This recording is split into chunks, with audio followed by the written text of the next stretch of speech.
garças aí.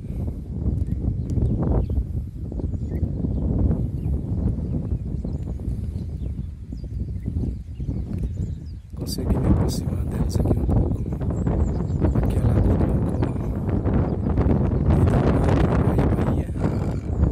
Hoje no dia 31 de agosto de 2020, último dia do mês. Olha o barulho dela cantando aí. Ela me viu, eu estou próximo dela. Ela está se sentindo ameaçada.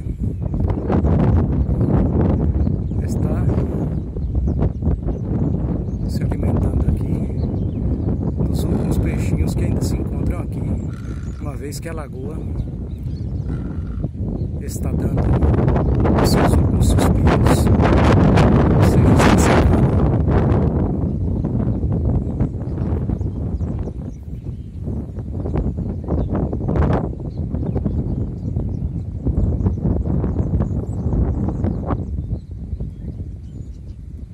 Ali estão mais umas garças.